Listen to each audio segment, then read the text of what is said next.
empezar esta sesión número 46 de el Seminario Permanente Cine, Ciudad y Arquitectura, que se viene celebrando desde el 2016 aquí en el Google Meet. Originalmente se efectuaba en la unidad Regina de la ST Camachaco, y desde que estamos aquí en condición de pandemia, pues se ha trasladado aquí al internet para poder seguir reuniéndonos, para poder platicar tranquilamente, muy a gusto, sobre un tema más donde se interrelaciona la arquitectura con el urbanismo y el séptimo arte. En esta ocasión vamos a tener la ponencia Una visión del color a través de la lente del cine, que nos presenta la maestra Analí Medrano Cetina, profesora e investigadora de la ESIA Tecamachalco del Instituto Politécnico Nacional, donde estudió la licenciatura como ingeniera arquitecta y la maestría en ciencias en arquitectura. Y actualmente está estudiando el doctorado en ciencias en arquitectura y urbanismo, todo aquí en la sección de estudios de posgrado e investigación de esta misma casa de estudios. Las películas que va a trabajar, de la cual nos vamos a platicar en unos momentos, va a ser La forma del agua, del director Guillermo del Toro, del año 2017, y Amélie, del director Jean-Pierre Jaunet, del 2002. En ambas se hace, digamos, un uso pues, magistral del color, ¿verdad? En el séptimo arte, sobre todo para comunicar a partir de esta cromática en los espacios recreados en la gran pantalla. Entonces, bueno, ya sin más preámbulo, le doy la palabra a la maestra Analí Medrano, a la cual le agradecemos mucho por esta plática que nos trae. Bueno, buenas tardes a todos. Espero todos se encuentren muy bien de salud. Para mí es un placer hablar del tema de la cromática. En este caso, una visión del color a través de la lente del cine. Dentro del Seminario de Ciudad y Arquitectura, un seminario permanente, en el cual se trata de difundir temas de interés para la comunidad con la finalidad de lograr ese interés y cautivarlos en este amplio panorama de la investigación, para con ello, pues que ese aprendizaje en ustedes se enriquezca, ¿no? Entonces, para hablar acerca de la visión del color dentro de la lente del cine, primero me voy a permitir hablar acerca de la cromática y sus efectos dentro de lo que son las organizaciones visuales. Entonces, el color es una herramienta muy potente de que dispone un artista, ya que afecta nuestras emociones y se puede manifestar cualquier emoción sutil o espectacular para captar la atención o estimular el deseo. El color baña nuestra visión con una infinita variedad de sensaciones, desde matices claros y brillantes a mezclas sutiles. El color es en el campo de trabajo de todos los artistas, desde los pintores hasta los grafistas en los ordenadores. Y el color hoy en día es utilizado en la vida cotidiana para ayudarnos a captar la información a través de estímulos visuales. El arte del color constituye un medio de expresión de emociones y conceptos, además de información, y es un elemento muy importante en el diseño, ya que sus posibilidades son ilimitadas. Para dominar el color es una disciplina compleja, ya que incorpora diferentes elementos, diferentes puntos de vista. Durante los siglos, los científicos han tratado de comprender qué es lo que rodea los colores en nuestro mundo y el modo en que lo vemos. Sin embargo, no hay una respuesta absoluta a esta panorama, a esta incertidumbre. Los teóricos del cromatismo han intentado condensar el número infinito de variaciones visibles del color en unos colores básicos y elaborar así teorías acerca del color y sus relaciones. Los psicólogos estudian el impacto de diferentes colores en nuestras emociones y en la salud. Sin embargo, los individuos tienden a diferir en sus relaciones y en sus reacciones. Los historiadores del arte analizan los diferentes modos en que se han empleado el color en distintos lugares y épocas. Y sin embargo, más allá de todas estas perspectivas, radica la experiencia directa con el manejo del color.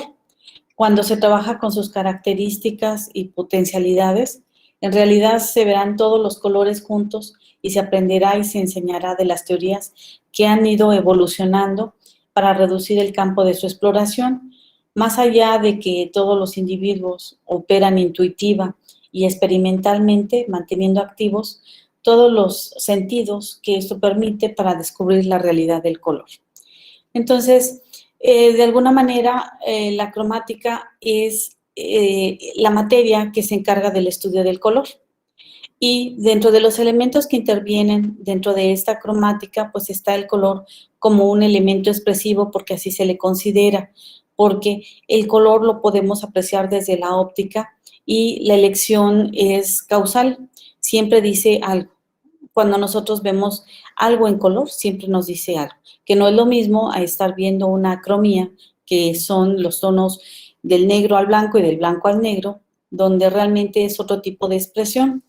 Cuando nosotros tenemos color, estamos observando una tridimensionalidad y esa tridimensionalidad nos permite ver los objetos reales. La cromática como tal surge, o más bien, no es que surja, el color como lo conocemos, mal dicho, porque lo correcto sería tono, está versado en una gran longitud de onda y de acuerdo a la longitud de onda es el tono que nosotros percibimos. La luz de onda electromagnética es la propiedad de la longitud de onda. Esto quiere decir que a mayor velocidad los colores van a ser más claros y entre menor sea la longitud de onda, esos colores van a ser más intensos, más oscuros, y esta es una propiedad de la longitud de onda. El ojo puede diferenciar esta longitud de onda cuando lo percibe a través del cerebro, y hay un fenómeno muy importante para que se dé esto, es la luz puntual.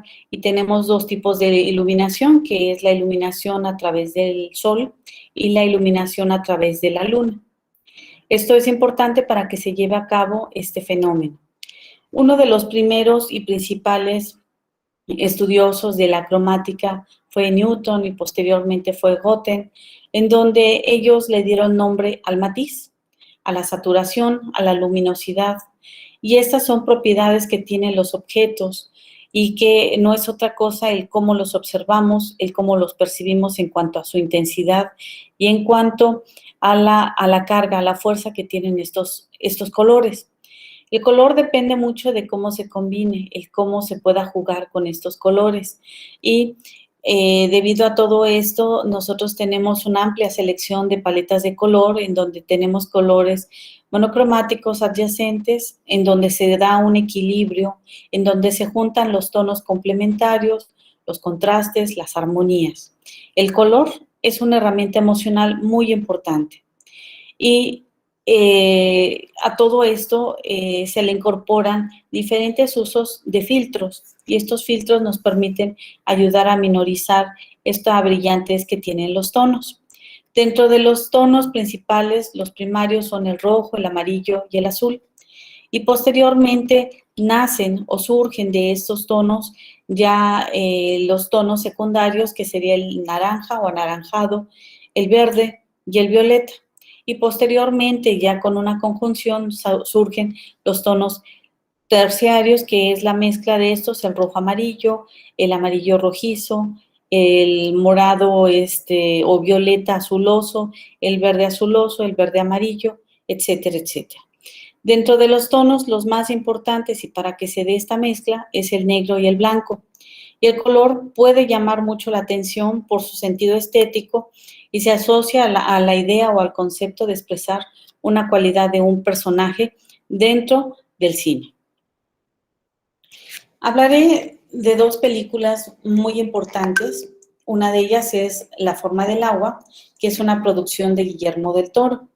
en donde en esta producción de la forma del agua, lo más interesante es precisamente el por qué ganó tantos premios y por qué el color es la característica más importante y relevante de esta película. Entonces, La forma del agua es una excelente película y se le ha catalogado como una carta de amor al cine.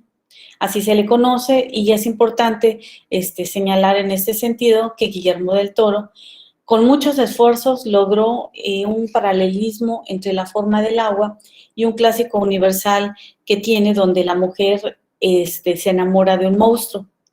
Guillermo confesó en algunas entrevistas que se le realizaron que en 1954 él siempre soñó que el monstruo de la Laguna Negra y el personaje de Julia Adams pudiesen consumar un estado monocromático. Y hay varias escenas en sus entrevistas y en el internet en donde se ve esta imagen del gran monstruo de esa época de 1950. El imposible romance de Lisa y su amante, en donde un anfibio está narrando con una sensibilidad y precisión indiscutible. Todo esto está enriquecido por un toque de realismo mágico, de la fantasía, en donde sus personajes están totalmente y perfectamente interpretados. En el modo de La forma del agua se atrae al espectador con los efectos que tiene y en donde existen tonos cálidos y satisfactorios que, conjugados con la música, estimulan la vista y todos los sentidos, además de que se observan los fotogramas de una belleza absoluta. La música de Alexander Desplat fue diseñada en base a un análisis de investigación para sus canciones y que en ese sentido también se tomó muy en cuenta la parte del color para el diseño de esta música. Y que en este momento en el que se desarrolla la trama de la película es en los años 60, en donde se vive un momento importante en los Estados Unidos en el que se define la mitología mediática, es decir, la transformación del país a través de la televisión, a través del cine, a través de la música, y se consiguen emocionar diferentes trabajos de cámara y dirección artística, en donde Chris Wallace fue el encargado del trabajo del color. La forma del agua como tal se centra en una relación amorosa en donde tiene lugar entre la solitaria Elisa, que trabaja como limpiadora en un laboratorio durante la Guerra Fría, y un hombre anfibio que se encuentra recluido en las instalaciones de este complejo. A partir de esto se da un análisis del color a todo lo largo de la historia y señalar que se comienza con los planos del filme, con el sueño de la protagonista cuando está flotando en la estancia en la que duerme, que está excelentemente fotografiada. En esta escena en donde ella está tomando un bocado y está escuchando música, y su enamorado se encuentra atrás, o sea, está en la laguna o en el estanque, el monstruo. La utilización de los verdes es predominante a lo largo de toda la película y no es causal, simplemente cumple dos funciones principales, el uso del verde. La primera es la de transportarnos a un ambiente de otro mundo en el que transcurre la historia de Lisa y el monstruo, y la segunda es la de representar un modo simbólico de lo que es el futuro y el progreso a través de este color. Entonces, esto es magistral porque si observamos, se ven algunos elementos en la fotografía, de salitres, de aspectos viejos, pero que eso pues te llama la atención y te está situando en el lugar de la escena. El color verde es utilizado para recrear la ambientación de laboratorio en el que transcurre la mayor parte de la acción y en algunas ocasiones en la ropa de los principales protagonistas. En este caso, una mujer muda, una mujer afroamericana y un gay, que son personajes que en la década de los 60, en la que se inventa o se desarrolla la película, estaban considerados como marginales y sin embargo luchaban por ser respetados. Dado que ya se señaló el color verde se asigna al futuro, cada vez que se habla de ese futuro se usa ese color. Y el rojo, que fue utilizado para representar todo lo relacionado con la vida, con el amor y con el cine. Entonces aquí estamos observando otra escena en donde ella se ve con su vestido rojo y está representando ese amor, esa pasión por la vida. Destaca la escena de un papel tapiz que recuerdan las escamas de la criatura en la pared, de salir, hay manchas de humedad y eso es enorme. Esta es una de esas imágenes en la que se recrea esta escena y es un grabado de una ola gigante de Kanagua, y así lo mencionó el director Guillermo del Toro. Respecto a la criatura, comentó que significa algo distinto para diferentes personajes, pero que algunos están relacionados con su origen. Para otros, el monstruo es un dios y esta recuperación de la fe en la ciencia y la naturaleza o de la repugnancia, ¿no? Sin embargo, el gran amor de ella impide sentir esa repugnancia y a nosotros como espectadores nos llena de sentimientos.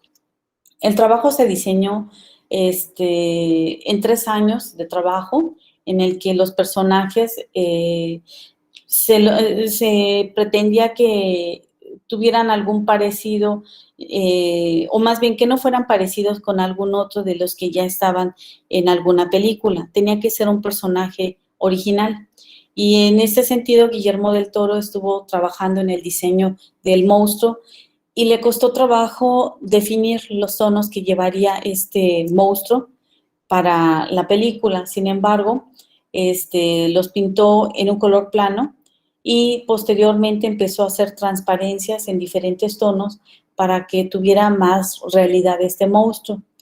La criatura tiene todos los colores de la película y aquí están todos los colores de la película y a excepción del blanco.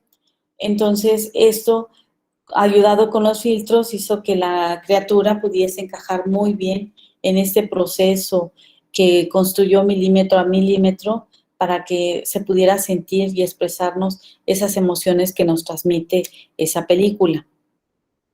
Aquí estamos viendo al monstruo, que en gran parte los grandes efectos que tiene esta película los logran los filtros, la iluminación, pero los tonos que ocupan van del verde a sepia, o sea, son tonos neutrales de alguna manera, en el que se está jugando continuamente con esta paleta de colores. El color se apoyó con mucha sutileza en el trabajo de cada uno de los fotogramas. En este sentido, en el universo onírico de la película, es una fábula que se reviste de un progreso, de una lucha constante, de una conquista de derechos civiles y de derechos para utilizar gamas cromáticas y que tuviera un significado en el cine. Eso es lo que comentó en su momento el director Guillermo del Toro. Los códigos visuales en el cine son muy importantes porque nos están relacionando directamente con la imagen y nos presentan un significado que puede subrayarse, contrastarse o negarse por medio del color. La música, interviene la escala, interviene el encuadre y el movimiento de la cámara. En este sentido, se utilizan muchos planos de secuencia. Uno de ellos es precisamente regresándome a esta imagen, en donde se está teniendo o están abrazándose bajo una cueva, bajo el agua, y están haciendo un recorrido dentro del apartamento de Lisa, en donde se ve que los muebles empiezan a descender. Y esto es importante porque son movimientos que se tienen en la cámara, que se están teniendo caminos diferentes y que el enfoque principal es la mesa, una lámpara y un reloj. Y se tienen planos en una secuencia de un primer plano y con un ritmo muy lento, lo que hace que estos objetos se llenen de realidad y que esta narración se nos presente en la escena y nos llene de emoción y no nos haga despegarnos de la secuencia que está llevando la trama de la película. Dentro de los códigos visuales que se encuentran en esta película, pues está el encuadre, que estamos teniendo un encuadre a un primer plano, estamos teniendo un enfoque a una cuarta parte de la distancia, se está teniendo una escala en valores tonales, la luz, el efecto del color, se está usando un plano medio de Fleming un plano general de una puerta, del tanque en donde está sumergido el monstruo. Tenemos planos generales del laboratorio, que son los principales, de la mesa, de Lisa, como ya lo mostré. Y todo esto está apoyado por el movimiento de la cámara, el traveling siguiendo el movimiento de Fleming para mostrar a todos esta parte del laboratorio en algunas escenas. El panel de la derecha a izquierda hacia la puerta para ver estos acercamientos, estos movimientos y que nos causan expectación en el momento de que los vemos. El acercamiento al rostro de Strickland, que es este personaje en donde totalmente se ve ese claroscuro y nos permite definir perfectamente las facciones, esa emoción de enojo, de venganza. Sin embargo, él se ve descuidado y a través de la película se empiezan a ver escenas donde él se empieza a ver cada vez más con este descuido. Pero no es otra cosa más que esta parte de los efectos de la luz y la forma en que se están montando estas escenas. Aquí podemos ver también en la parte del muro, de la pared, esta parte que comentaba yo que se ve como unas escamas en tonos azules y también en la parte inferior como especies de olas que se están formando, pero no es otra cosa que la iluminación. Vean cómo se recrea la puerta de madera, se ve en esencia todas las texturas magníficamente en el piso. Y la ropa, esos detalles que nos está mostrando de la ropa lo hacen real. Para algunas personas la película causa un cierto impacto, para otras pues los llevan de emoción, de sensibilidad. Aquí otras dos escenas donde, como en un inicio comentaba, la escena de ese monstruo de 1954 en comparación de este monstruo que representa a Guillermo del Toro, en donde efectos de luz permiten que se vean esas esporas que le están dando esa parte de respiración al cuerpo o de vida, de emoción, ¿no? De que está teniendo un sentimiento. Son esos dos contrastes que tenemos, ¿no? Entonces, dentro de la parte emocional de la película, nos crea una sensación de suspenso y a la vez de mucha expectativa. Y pues también dentro de las escenas nos está anticipando esa parte de lo que posiblemente va a ocurrir y no lo alcanzamos a percibir. La conclusión a todo esto de la película es que mucho de lo que se desarrolla en ella, con algunos puntos que ya fui mencionando, de repente nos crea confusión, pero agrega mucha atención y cierto grado de temor cuando empezamos a conocer a esta criatura. Y nos empieza a anticipar al monstruo que se va creando de Strickland de una manera indirecta. Esa persona que está persiguiendo a este monstruo que está lleno de amor, de sentimientos, que está descubierto y que esa aproximación burda de la cromática nos genera mucha incertidumbre y nos permite hacernos esas preguntas incógnitas de qué o cómo será esa criatura del estanque, ¿no? Porque al inicio se ve como un monstruo muy malo, como algo misterioso, como algo espantoso, como algo que nos va a asustar demasiado. Y conforme lo conocemos a ese monstruo, nos empieza a cautivar. Y estos efectos del color son bastante interesantes, ¿no? El contexto de la película, por último, está situada en una guerra fría, en 1962, en donde se rompe este mito del sueño americano hacia una aparente abundancia y un aparente progreso. Esta parte no favorece a todos, sino a algunas minorías solamente. Y este tiempo es muy parecido al que hoy en día estamos viviendo porque hay muchas diferencias entre género, entre la brutalidad racial. Y esto es lo que puedo comentar con respecto a esta película o esta magnífica película de Guillermo del Toro, que pues no me cansaré de verla, de disfrutarla y de soñar cuando la veo porque esos colores a mí me cautivan, en particular esa gama tonal o esas paletas tonales de los azules me gustan mucho, ¿no? El hecho de que a uno le interese la paleta tonal en azul quiere decir que somos personas reflexivas. Y esto es algo interesante, personas reflexivas, personas ordenadas. Son aspectos interesantes dentro del significado psicológico que tiene el color. La otra película de la cual les voy a hablar es la de Amélie Poulain, del director Jean-Pierre Jeunet. Esta película narra la historia de una joven camarera, que es Amélie Poulain, quien el mismo día que se entera de que Lady Di fallece en un accidente de tráfico, ella descubre que en su baño hay una pequeña caja que contiene juguetes, fotografías y cromos que un chico escondió hace 40 años atrás. Y entonces ella decide buscar a este muchacho y entregarle esta caja. Una vez que hace la devolución de la caja y nota la reacción positiva que tiene el dueño, Amélie tiene un nuevo propósito para su vida, y este es el lograr que las personas que están a su alrededor sean felices. Entonces, les estoy mostrando la codificación del color. Están ocupando tonos luz, medios, tonos oscuros. En general, el espectro que está manejando va de la paleta de los mostazas a los verdes, ¿no? Es el tono, incluyendo algunos tonos cálidos como son los rosas. La codificación del color, los colores que ella utiliza es el verde, el rojo y el azul. El rojo significa temperamento cálido y amoroso de la pequeña Amélie. El uso de la pintura, el rojo, que lo utilizan mucho, y ahorita lo vamos a ver, se ocupa en el departamento de Amélie, en la cabina telefónica, en el sombrero del gomo. El verde se utiliza mucho en el contraste con el rojo en múltiples escenas de alrededores verdes del metro de París.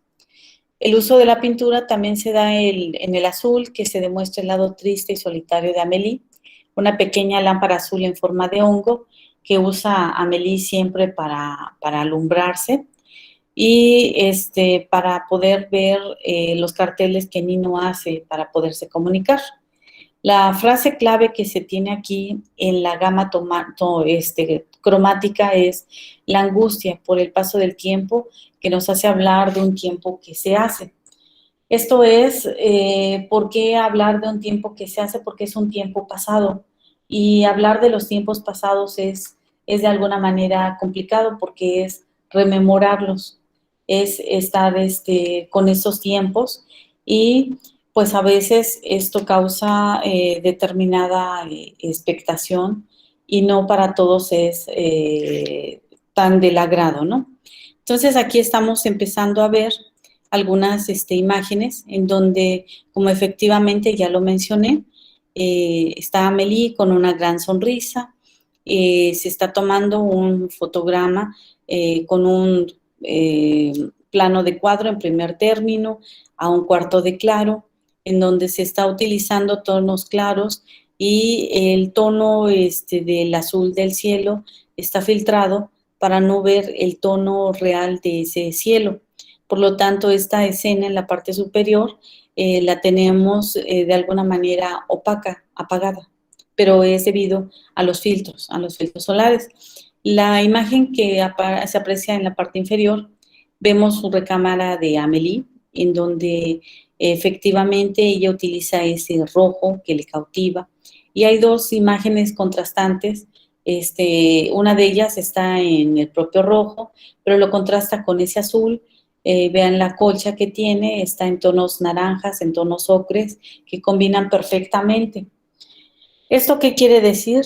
Que es esa reflexión que tiene Amélie, es ese grado de esperanza, de amor, de ternura que se tiene en esta trama. Ahorita hablaré de alguna manera de estas partes del color. Aquí vemos otra escena que es de las primeras, donde ella, de niña, está imaginando que ve conejos en el cielo y que se están formando a través o con las nubes. Y ahí vemos este ejemplo en donde se ve ese contraste muy fuerte de ese azul intenso y que llega al blanco. vemos sombras y esas sombras nos están creando efectos de valores en perspectiva que son bastante intensos y nos permite ver esa volumetría de los objetos. En la parte inferior ella está con el juego de las luces, de las lámparas, en donde está recreando un ambiente cálido por esas lámparas precisamente, y está viendo y contemplando qué es lo que tiene esa caja misteriosa. En esta escena tiene a su gato preferido y vean que el gato pasa desapercibido. Si ustedes ven esta imagen en primer plano y de momento no se dan cuenta que es un gato el que está encima, sino parecería que es un pedazo de trapo. El efecto de la luz que se está teniendo en esta escena es bastante interesante, e igual la gama cromática está teniéndola en los cafés, en los verdes. Esos filtros ayudan mucho a estas sensaciones y a cautivar este espacio de misterio. En esta gama tonal, Amélie de niña, de las primeras escenas, está yéndose de los negros a los rojos, está teniendo el negro, está teniendo el verde, está teniendo el tono claro, que es el amarillo o los cremas, los ocres, a llegar a un tono rojo. Y aquí el sentido de este fotograma es ese rojo, porque es lo que en realidad nos está cautivando, aunque solo está representado o presentado en los dedos, pero es algo que nos está causando impacto y que en la parte posterior, con esa luz blanca, nos permite llenar de esperanza y de luz esa imagen, ¿no? Que es lo que trata de transmitir el director.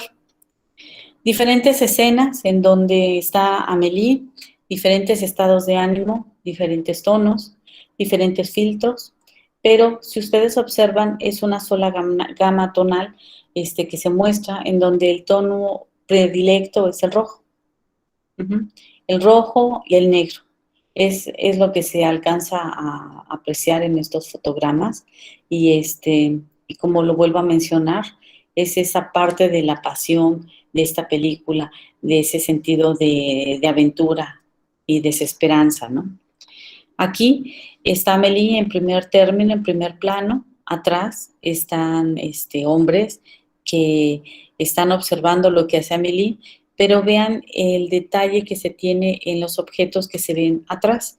Las manzanas se ven con un brillo total, con esos rojos intensos, que se contraponen con las papas y las cebollas que están en la parte trasera, y de nuevo en la parte posterior aparece ese rojo en la escena, esos verdes y ese cuadro de París, para que nosotros sepamos que la trama se está desarrollando en París, para los que no ubican esta parte de la película. De nuevo, vean el hermoso contraste de los tonos. Estos tonos es difícil de jugarlos porque son tonos neutrales o tonos terrosos. Esos tonos terrosos salen de la mezcla de tonos terciarios, o sea, del rojo naranja, de un verde azulado, de un verde amarillento, nos da esta gama. Y esta gama en apariencia es una gama apagada, pero que a su vez lo enciende mucho el rojo y el verde. Y también lo vuelve a apagar el negro, pero también con esta mezcla de luces, esta gama es perfecta porque nos está situando en un contexto y en un determinado estado de ánimo que se lleva en toda la trama. Esto es, la trama nos hace ver que ha pasado el tiempo, que estamos en otra época, que no estamos situados hoy día en lo que sería París, en el barrio de Montblanc. Hablar de esto nos lleva y nos remonta a París, que si hoy vamos a París no vamos a ver estos aspectos, ¿no? Es otra realidad la que se vive hoy en París. Aquí el tono más importante es este rojo, que es el contraste con esos tonos rojos. Entonces, dentro de los tonos primarios está el rojo, el amarillo y el azul. De aquí estamos consiguiendo estos tres tonos. Tengo el azul, tengo el rojo y el amarillo. Es la mezcla básica de una cromía y posterior a ello empiezan a darse esas mezclas. Es difícil combinar el rojo, Es el color más difícil de combinar, es el más caro.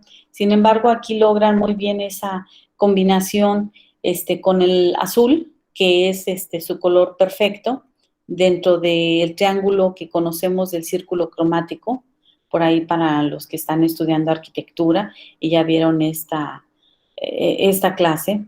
Y también este amarillo que es ese contraste. Entonces, todo esto nos recrea esta gama en valores tonales. ¿Por qué se saca o por qué sale una acromía dentro de un filme? ¿Por qué es importante? Pues porque es la base del cómo se van a combinar estos tonos. Y al combinarse estos tonos se recrean ciertas escenas. Y cada fotograma tiene su propia acromía. Y esto es porque van variando los sentimientos, las acciones, los movimientos. Todo esto ayudado de las luces, de los movimientos que se tienen en la cámara, pero repito, es importante tener estos valores cromáticos en la escena y es el estudio que se hace previo a que se empiece a filmar para que de esto partan y se empiecen a desarrollar la parte del vestuario para ver los tonos. Muchas de estas imágenes pueden estar en colores reales, vivos, y lo que hacen los filtros es dar estos efectos como el que ahorita vemos. Se ve su rostro de Amélie un tanto azuloso, pero no es porque esté así, sino es un filtro que se está aplicando y si observamos en la parte posterior de uno de los asistentes, está en segundo plano y se vería un rayo de luz o un haz de luz que está en un tono verdoso por el color del cabello, pero porque hasta ahí no está llegando ese filtro. Y los filtros pueden ser pantallas que se ocupan en la misma película en el momento en el que se está filmando o efectos que se llevan a cabo en laboratorio para crear estos efectos. En general, Amélie, su gama tonal es del negro al negro o de una oscura a un oscuro, en donde el tono intermedio está entre el rojo y el verde. Y dentro de la trama es tan perfecto el uso de esta croma que hasta los cuadros que se representan en la película tienen cierta armonía tonal y nos está representando algo. Y estos cuadros es muy similar a lo que ella tiene en su recámara y que nos está mostrando ese aspecto de la vida cotidiana de una mujer bastante interesante. Entonces, dejo de compartir y quedo a la orden de ustedes. Espero que les haya podido aclarar algunas dudas, comentarios y adelante. Muchas gracias, Analí, por tu ponencia. Muchas gracias. Vamos a dar palabra a los asistentes para que puedan interaccionar con nosotros y entonces podamos tener un diálogo mucho más abierto. ¿Alguien quiere preguntar algo? Puede hacerlo levantando la mano o escribiendo su pregunta a través del chat y con mucho gusto la leemos. Bueno, mientras se animan, vamos a hablar un poquito, ¿no? Sobre a ver, Matus, por favor. Creo que sí, ahí está, Alonso, por adelante, favor. Alonso, a ver, por favor. Sí, bueno, buenas tardes a todos, la profesora, profesor. Bueno, me llamó la atención mucho lo que decían y me quedó ahorita una duda de qué pasa con las películas actuales que sacan con, por decir, ya tienen su tonalidad, pero la reedicionan en blanco y negro. Sí, bueno, es por decir la misma, sacamos, no sé, un ejemplo de, digamos, es una película muy poco conocida, pero no sé, la de Zack Snyder, Justice League, la sacó en color, después a blanco y negro. Pero ¿por qué después la sacan a blanco y negro? ¿Cuál es la finalidad si ya la hicieron a color? Bueno, la remasterización de la que estás hablando, esa se lleva a cabo en laboratorio en algunas de las ocasiones, pero la idea de volverla a sacar es volver a sacar un hit de alguna manera. Es venir a esta parte del retro que hoy en día estaba tan de moda y ese retro es volver a ese pasado, y parte de ese pasado, parte de los 60s, de los 70s, es esta parte de los tonos oscuros, en el que te causa más misterio. No sé si alguno de ustedes ha visto alguna película del Santo, Sí. de las películas que nos pasaban en Canal 2, El Santo contra los vampiros, o El Santo contra las lobas, las mujeres lobas. ¿Alguno de ustedes ha visto alguna película de este tipo? ¿No? Sí, bueno, sí, sí, alcancé a... Sí. Son películas en blanco y negro, y que he visto algunas que están remasterizadas, y cuando las veo digo, no, esto no se parece a lo que en mi momento de niñez yo llegué a ver y que me causaba mucha emoción, ¿sí? Entonces, este efecto que logran hacer la televisión hoy en día, en algunos sentidos, pues llega a afectar porque no logras captar esa atención o los sentimientos, ¿no? Porque en las películas, desbordan muchos sentimientos, y tratan de envolvernos en la trama, de hacernos sentir que estamos en ese momento, que estamos presentes. Porque cuando una película no logra cautivarte, simplemente te sales o dejas de verla o te duermes. Pero en ese sentido el color es fundamental, ¿no? Porque es esa atracción, esas películas de anime, por ejemplo, que vemos por ahí, con esos tonos tan brillosos, tan encendidos, pero que te llaman mucho y te atraen y sigues viéndola, ¿no? ¿Sí me expliqué, Sebastián? Sí, sí, sí, sí. Sí. Gracias. Sí. ¿Alguien más desea participar? A ver, tenemos un comentario aquí en el chat. A ver. Vamos a ver, dice Itzel. Buenas tardes, soy Itzel Gómez, del 1AB14. Con respecto al vínculo entre el cine y la arquitectura, ¿cuál sería la apertura laboral de un arquitecto en esta industria? Pues aquí la apertura laboral es el montaje de una escenografía. Nosotros dentro de la arquitectura desarrollamos escenografías al trabajar con la perspectiva. Y en el cine nosotros o más bien lo que se hace en el cine es montar escenarios, pero estos escenarios no es otra cosa que una escenografía que está en un primer plano o en un segundo plano, porque no todo lo que vemos en el cine se construye, sino algunas veces son maquetas, las cuales se empiezan a fotografiar y se empiezan a construir escenas, imágenes, y es a través de que el director analice lo más importante, en donde se recrean sets de algún espacio interior o exterior con total realidad a lo que podría ser, por ejemplo, París, que es una de las cunas que más se utiliza para el cine. Entonces, nuestro trabajo como arquitectos, pues sería en este sentido de ayudar en este montaje de escenas, a desarrollar estos fotogramas, trabajando con la parte de la cromática, del color, ¿no? Nosotros como arquitectos tenemos mucho campo laboral, ¿no? Nada más es irse infiltrando, porque hacemos escenarios, ¿no? Bueno, vamos a dar la palabra a Luis Enrique Barradas Félix. Hola, Luis. Hola, ¿qué tal? Muy buenas tardes a todos. Pues primero un comentario que es muy interesante el análisis de, pues de los colores, de las paletas de colores que podemos encontrar en el cine. Pensándolo bien, me doy cuenta cómo mis películas favoritas también se ven influenciadas por los colores que presentan y pues que es muy interesante poder verlo de esta manera. Y mi pregunta es dirigida hacia el mundo del cine. Cómo va cambiando y cómo en su evolución también influye en la arquitectura. Ustedes en sus conocimientos, ¿qué podrían decirnos que haya cambiado directamente el cine a la arquitectura?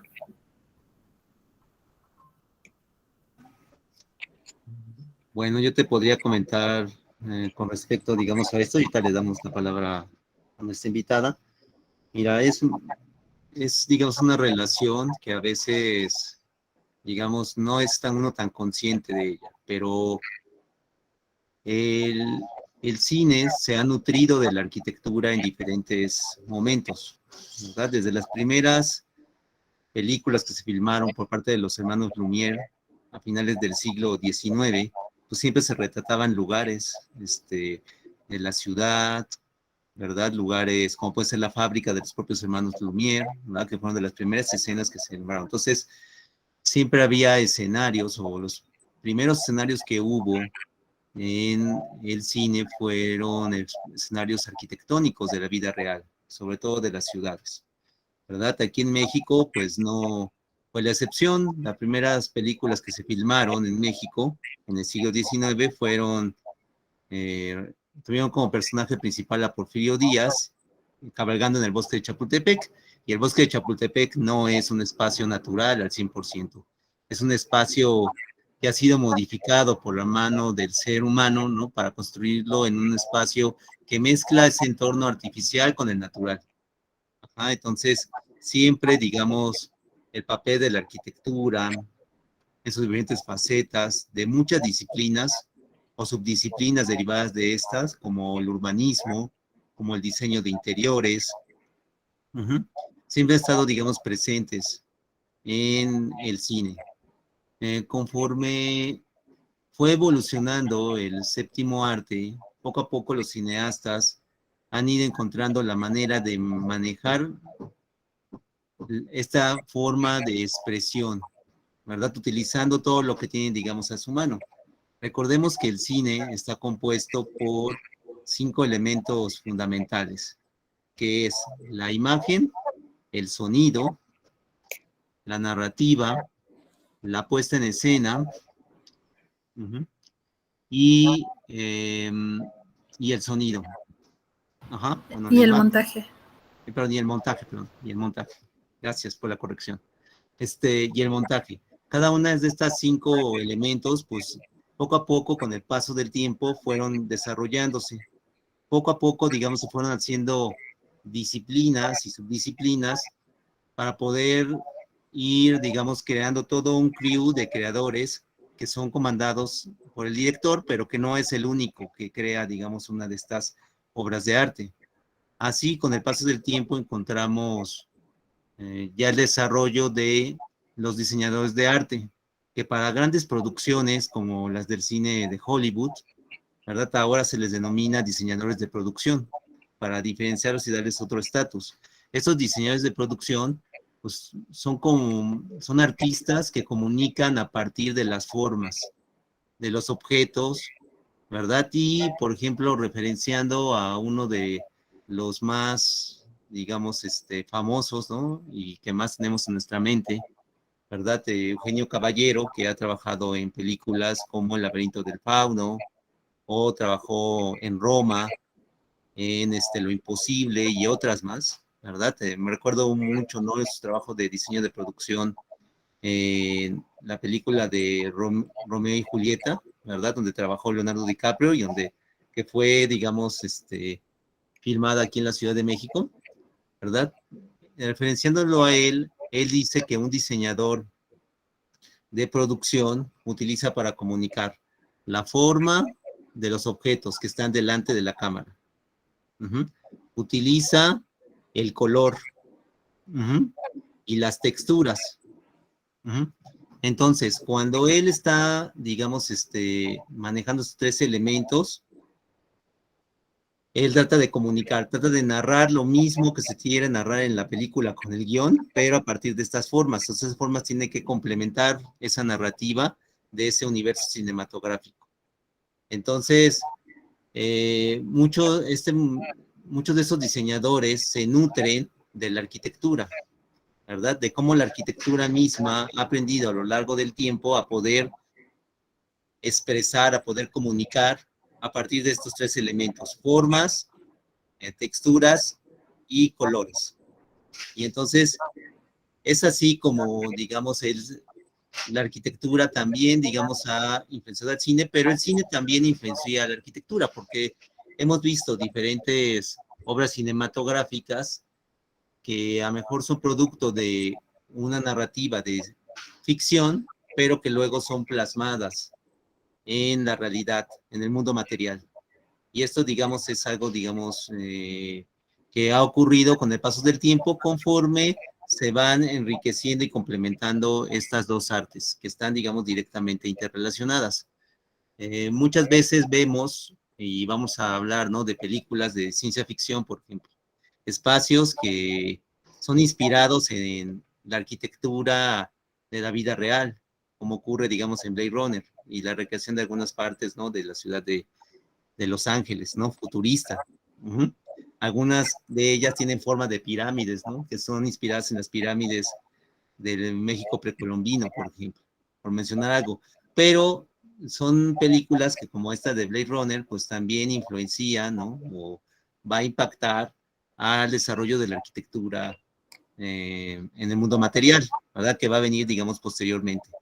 Y así tenemos películas, ¿no?, que también, digamos, han determinado determinadas corrientes, ¿no?, arquitectónicas, ¿no?, o corrientes arquitectónicas que han influenciado de determinadas universos cinematográficos en diferentes tipos de películas. Y está ahí donde está, digamos, ese vínculo que cada vez es mayor y cada vez se ha tenido un mayor desarrollo, ¿verdad?, de esa interrelación entre ambos. ¿Por qué? Porque, como se mencionaba anteriormente, eh, ambas, tanto la arquitectura como el cine, son artes, en principio y en esencia. Y como artes tratan de comunicar e impactar emocionalmente en los seres humanos, sus espectadores. Ajá, entonces hay muchas cosas, ¿no?, que se han aprendido de la arquitectura y que han, digamos, retroalimentado al cine y viceversa, porque si tú ves, por ejemplo, documentales de arquitectura plasmados en el cine, muchas veces te debes dar cuenta, ¿no?, de que muchas de esas expresividad, de esas formas arquitectónicas son magnificadas por el cine, ¿verdad? Porque es como volver, digamos, es como si tuviera un doble impacto emocional, ¿verdad? Potencializa muchas veces el cine esas formas, digamos, arquitectónicas que vemos en la vida real. Y esto hace, ¿no?, que podamos estar más conscientes de qué es lo que se trata de comunicar a través de estas formas.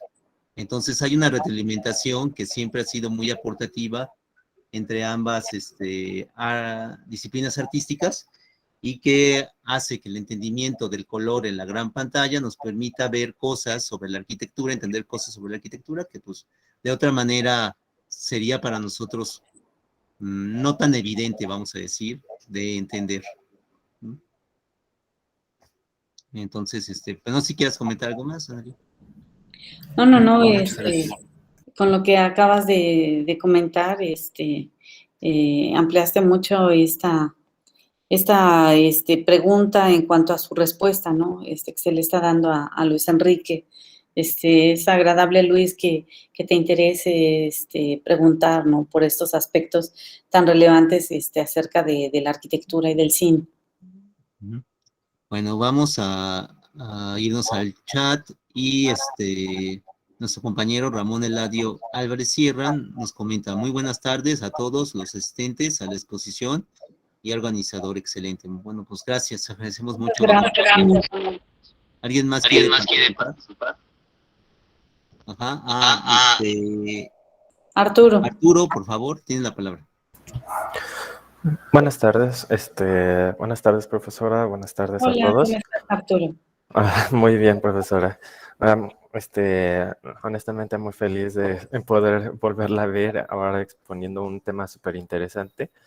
Y una pregunta que ahorita con las demás preguntas y con la misma exposición, quisiera saber cómo dentro de un aspirador tanto del cine como de la arquitectura, qué es lo que uno debería que aspirar a lograr dentro de los dos campos, porque ahora sí, como haciendo análisis de determinadas como zonas o edificios de prácticamente de todo el mundo, siempre como que está la toma del dinero, ¿no?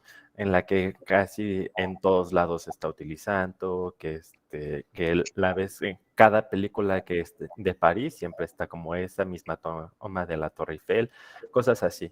Entonces, uno como arquitecto debería como aspirar a hacer escenografías de ese tipo dentro de nuestro quehacer arquitectónico, o prácticamente tomarlo como a la suerte. No, yo creo que cuando se planea una filmación, se intervienen muchos fenómenos, factores que son importantes y que inciden. Uno de ellos precisamente es el entorno, en dónde se va a situar la trama. Y yo creo que dependiendo de ello es ese análisis que se hace de los lugares que se van a tomar en consideración para ese filme.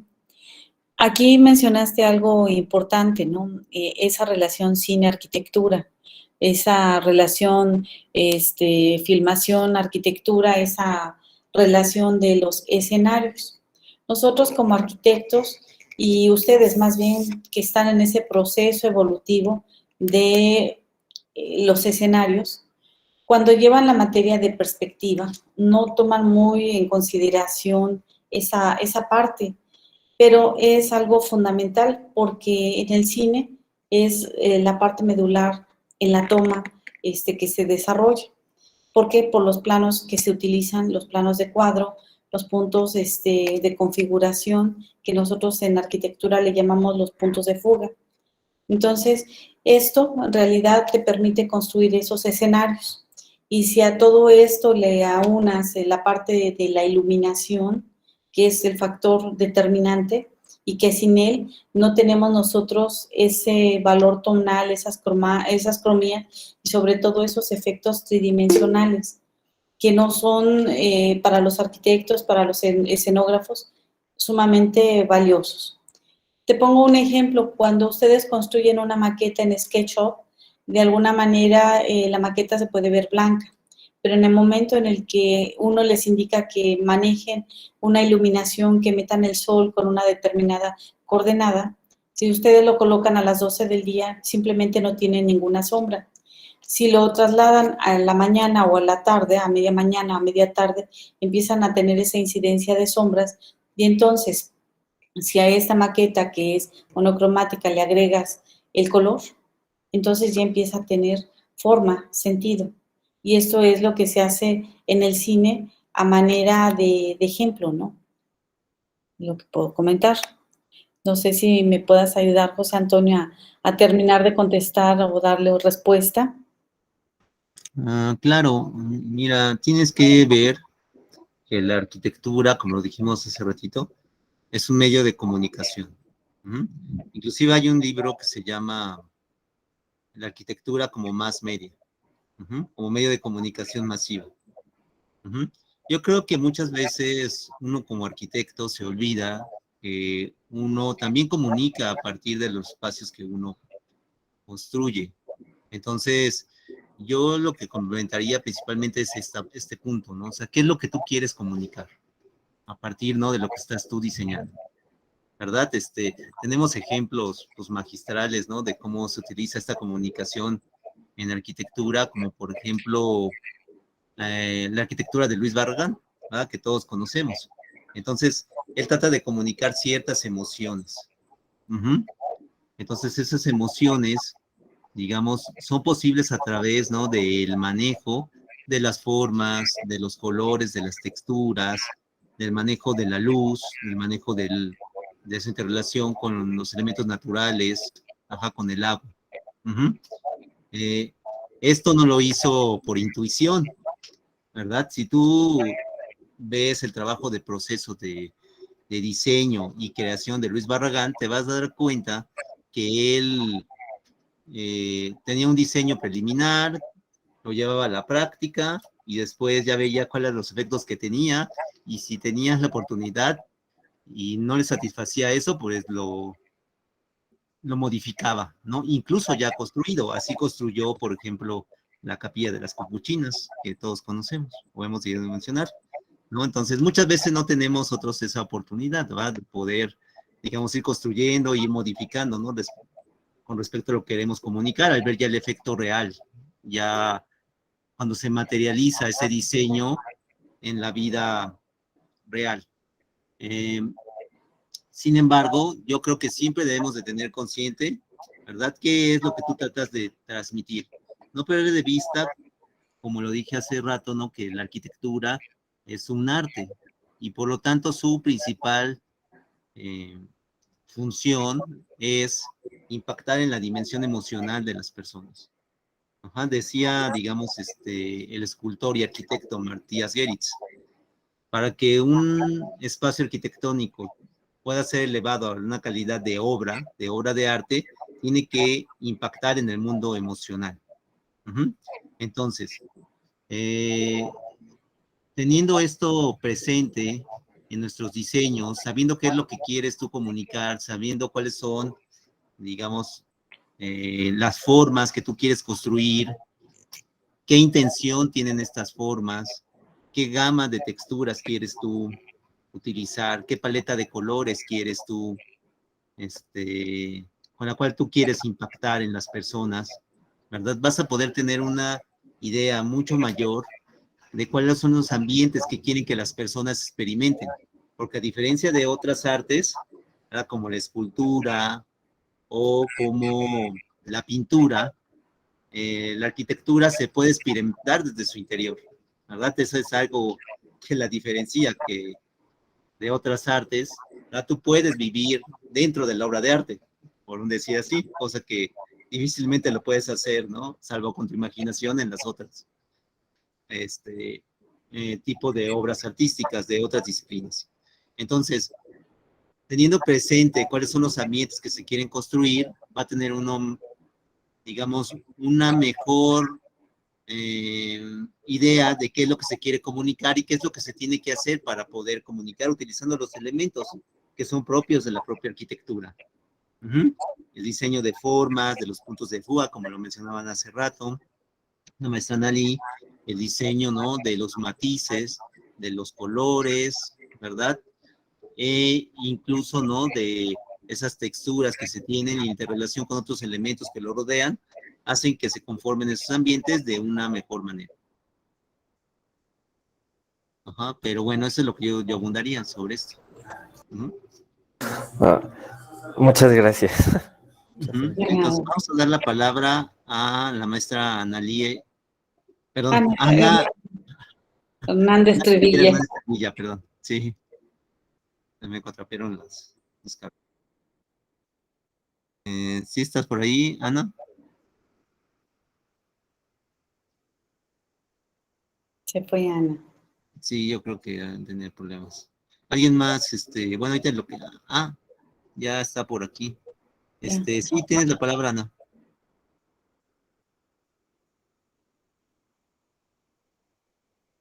Ah, tiene problemas. Ah, puedes escribir tu pregunta y yo la leo. Sí. Por ahí alguien más levantó la mano. Sí, mientras nos escribe su pregunta, la maestra Ana. Sandra Ivette, adelante. Sí, tiene la palabra, Sandra. Mientras la maestra Ana nos escribe la pregunta. Ok, buenas tardes. En mi experiencia, sí, bueno, ahorita nunca lo había percatado, pero al ver este tema me percaté de algunas de mis películas favoritas que en las escenas remarcan mucho la importancia del color. Por ejemplo, en las escenas tristes hay muchos colores fríos. En las escenas de ira o de peleas, pues hay muchos rojos, muchos naranjas, y yo nunca me había percatado de eso hasta el día de hoy. Y pues ese es mi comentario de que pues sí me he dado cuenta que la importancia del color en la arquitectura y en todo básicamente. Sí, gracias. Fíjate, sí, gracias, Sandra. Fíjate que yo hasta hace poco tiempo empecé a verme inmersa en este tema del cine, y yo me preguntaba hasta antes de saber de qué se trataba, de qué relación tenía el cine con respecto a la arquitectura, ¿no? Pero a través de la mano del doctor José Antonio, me llevó a un mundo bastante importante en cuanto al conocimiento y la relación que se tiene de la arquitectura con respecto al cine. Y entonces empieza uno a analizar todos esos factores que intervienen, entre ellos, pues precisamente el color, como lo mencionas, que la parte, yo creo que fundamental del color es esa parte de los sentidos, símbolos y formas que se perciben a través de la lente, ¿no? Y que llegan a nosotros y que el sentido de una película es cautivarnos, es dejarnos algo. Yo creo que si tú ves un filme y no te provoca nada, quiere decir que no viste nada, simplemente. Y así lo he analizado, porque de cada película, que es un placer verla, para mí me gusta, disfruto el cine, pero disfruta también esta parte de ir analizando las escenas, los tonos, y digo, bueno, pues de acuerdo a cómo empieza la trama es hacia donde pienso que va a ir el contenido, ¿no? de la misma. Y sí, lo que dices tú te da muchas emociones y qué bueno que el día de hoy pues haya servido esto para mostrar un poco esta parte y que sea el detonante para que empiece a cautivarte, a llamarte la atención y empezar a explorar esta parte del cine que es tan importante. Sí, Miss, muchas gracias. No, no hay por qué. Sí, vamos a dar así la palabra a la maestra Ana, parece que ya resolvió su problema de micrófono. Sí, Ana, tienes la palabra.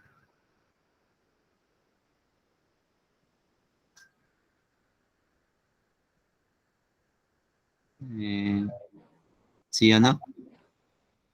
Parece que todavía tiene problemas con el micrófono. Bueno, Aquí hay mientras... una pregunta. Sí, aquí hay una pregunta, ¿no? Del chat de Cintia Cristel Ugalde. Buen día, profesores. ¿Podemos decir entonces que el color proporciona mayor adecuación a la realidad? Sí, sí, por supuesto que sí. Es una realidad vivida, pero también es una realidad imaginaria, porque depende del contexto en el que quieras situar la escena o las imágenes, son las gamas cromáticas que se utilizan, ¿no? También está una pregunta de Mitzi Araceli López Cortina, que dice, hola, buenas tardes, soy Mitzi, del grupo UNAVE 14. ¿Por qué creen que ocupan el filtro amarillo cuando es en México? Respecto a esto, el uso de paletas de color, ¿qué rompe las reglas? Yo creo que te has de estar refiriendo a la película de Roma, en la cual se ven esos filtros ocres, pero es por el momento en el que se vive, porque algunas de las escenas de esta película están situadas en un contexto real, sin embargo, para que se vean antiguas, utilizan estos filtros en tonos ocres o amarillos para dar esa sensación. A esto se refiere en cuanto a México, no sé si por ahí va la pregunta. Y respecto a esto, el uso de paletas de color, ¿qué rompen las reglas? O sea, no entiendo aquí esta parte. O sea, ¿cómo se rompen esas reglas del manejo del color? ¿No está por ahí Cintia? O perdón, Mitzi Araceli.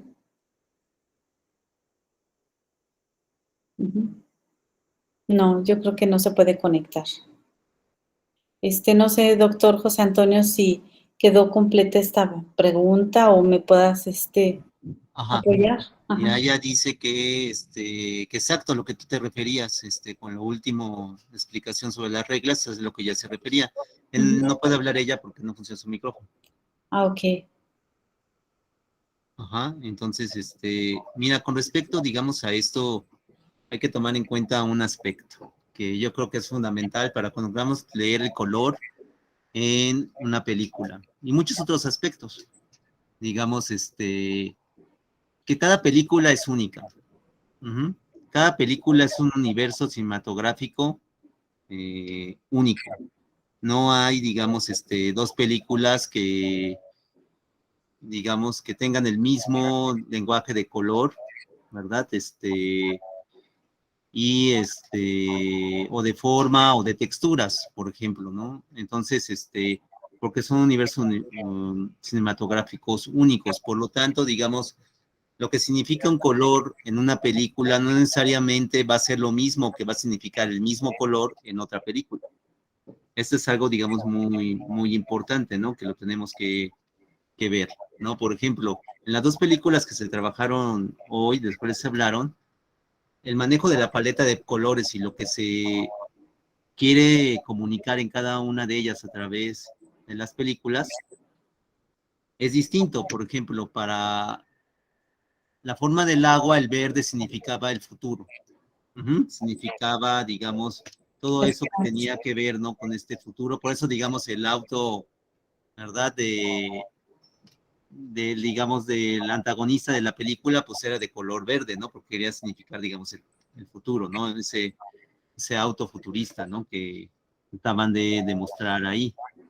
Ajá, cosa, digamos, que en Amélie el verde significa, digamos, otra cosa, ¿no? Porque en Amélie, mientras el rojo es lo cálido, la calidez del personaje, significa una emoción del personaje, digamos, el verde es utilizado para contrastar esa calidez del personaje cuando, digamos, ella está, digamos, más enojada, o el azul, en Amélie, significa, digamos, la tristeza, ¿no? Del personaje. Entonces, por eso va cambiando los tonos. En la forma del agua casi todo es verde. Va de verdes a ocres y de repente tenemos un rojo. El rojo significa, en el caso de la forma del agua, el amor, la pasión. Ajá. Entonces, de repente, Guillermo del Toro, en este diseño, ¿no? De la paleta de colores de la película, pues te muestra algunos detalles en rojo cuando trata de enfatizar algún aspecto que tiene que ver con este amor, con esta pasión del personaje principal, ¿verdad? De la película, ¿verdad? Y esto es algo que se debe tener. Entonces las reglas van cambiando y sí están hechas para romperse, porque uno se da cuenta y si tú analizas diferentes, pues estudiosos, ¿no? Del color, pues los colores pueden significar diferentes cosas de acuerdo a la cultura, de acuerdo a la época, y hay muchas variables, ¿no? Que te van diciendo, ¿no? No hay una sola significación de color que sea universal para todo y en todo momento, ¿verdad? Entonces, eso lo que hace muy interesante, digamos, este tipo, ¿no? De análisis. Ajá, entonces, bueno, eh, vamos, vamos a leer otra intervención del chat. Diego Chávez Luis Gustavo nos comenta. Buenas tardes, soy del grupo 5A de 12 de la clase de concursos. Primero que nada, agradecerles por la gran plática. Mi pregunta va dirigida a lo siguiente. ¿Ustedes consideran que el cine puede ser un punto clave para replantear nuestras utopías para la ciudad y la arquitectura del futuro? Entendiendo que el cine contiene una gran cantidad de simbolismos o mensajes implícitos. Sí, definitivamente el cine crea nuevas utopías de la ciudad y parte de ello son varios filmes en los que hoy en día parece que lo estamos viviendo y sin embargo se filmaron hace 10 años, ¿no? Por ejemplo, este filme del Laberinto del Fauno, que está recreando una realidad utópica en un determinado contexto, el color le favorece mucho y está llena esa película de simbolismos, de mensajes que están implícitos y es del mismo autor, de Guillermo del Toro, en donde está manejando dos escenarios diferentes, dos contextos diferentes, dos gamas cromáticas diferentes, pero está creando una utopía para una ciudad determinada, ¿no? Y con respecto a la arquitectura del futuro, pues sí, estoy pensando en alguna película que esté recreando lo que hoy es los países árabes. Déjame lo acabo de pensar. porque hay varias que, las películas, por ejemplo, de James Bond, nos llevan a una fantasía, ¿no? En donde ese simbolismo, ese futuro, esa arquitectura del futuro está muy implícita, ¿no? Ese avance tecnológico. Remontándonos al superagente 007 de la época de 1970, él recreaba varios inventos, cómo era que usando el zapato lo convertía en un teléfono y que hoy en día, pues bueno, ese fue el precursor de un teléfono celular, ¿no? Pero que el cine lo empezó a llevarlo a esa utopía y que pues tenía infinidad de simbolismos, ¿no? Por mencionar algo, y de algo de lo más sencillo, a lo mejor me dirán, ¿de qué me está hablando, no? Porque algunos de ustedes no saben de estas películas, ¿no? De la que me estoy refiriendo. Es importante, ¿no? Que veas que no solamente, digamos, en el cine se recrean utopías, también, digamos, se recrean distopías y otro tipo, ¿no? De mundos, ¿no? Que parecen que son imposibles, ¿no? De que alguna vez surjan, pero a partir de esto se ha dado, digamos, todo un manejo que ha inspirado, ¿no? A los arquitectos de hoy en día, ¿no? Entonces, esa forma, ¿no? De hacer posible a través del séptimo arte esas utopías y distopías ha hecho que sigamos pensando que es posible algún día lograrlas y que podamos seguir avanzando. Es el papel de estas utopías y distopías. Por ejemplo, una película, Los Juegos del Hambre, ¿no? Que nos habla precisamente de estas utopías, ¿no? Por mencionar un ejemplo,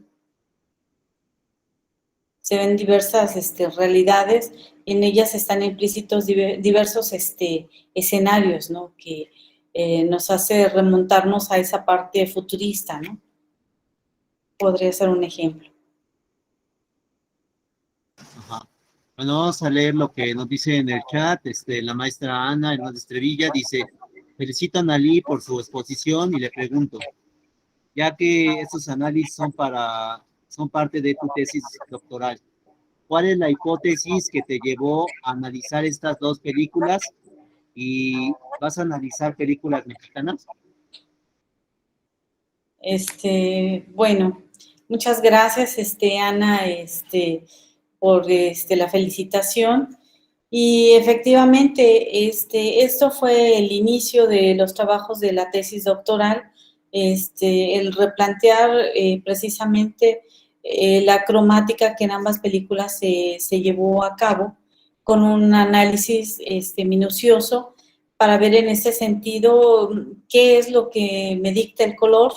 Yo que soy una experta en color, a mí que me gusta la parte de dibujar a la acuarela, que para mí es un placer, que manejo el color y que sin embargo ya al relacionarlo con una película no entendía yo ese significado, pero que ya quedó muy claro con respecto al manejo de la croma y que los aspectos fundamentales que entran en ella, como es la forma, las sensaciones, los estilos, los escenarios, y que van a ser de gran impacto en el análisis que llevo a cabo acerca del arte urbano, en donde está inmerso el mundo del color, y que bueno, a través de esos murales que estoy empezando a analizar, estoy haciendo hincapié en ese inicio, que fueron estas películas de las cuales me basé para hacer esos primeros análisis de las gamas y las escalas tonales.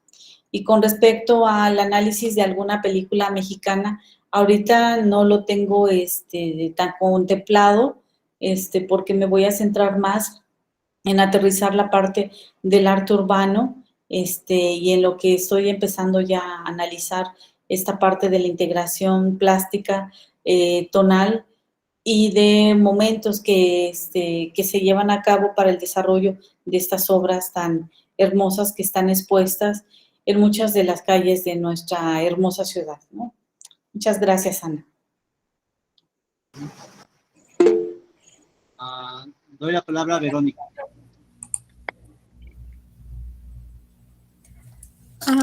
Hola, ¿me escuchan? Sí, por supuesto que sí, Vero. Muchas gracias. Pues justamente igual que comentan algunas de las y los colegas que están por aquí, pues agradecer la ponencia. La verdad es que fue bastante interesante, estuvo muy nutrida. Y de hecho me llama mucho la atención cómo empezaste, Analí, con todo este análisis de que a fin de cuentas el color es un fenómeno tanto biológico como social, ¿no? Porque a fin de cuentas nosotros hacemos como a través de nuestros ojos una recepción de la luz que interpretamos como colores, ¿no? Pero a fin de cuentas la interpretación del color pues ya se hace en un contexto social, ¿no? O sea, los colores significan ciertas cosas, digamos, como en contextos específicos, ¿no? En particular, pues en el que se hacen en las películas. Y pues de hecho el cine mismo, ¿no? O sea, incluso el cine tal cual lo entendemos funciona solamente por una cosa a la que se le dice la persistencia retiniana, ¿no? O sea, solamente por eso es que podemos interpretar, nuestro cerebro interpreta el cine, ¿no?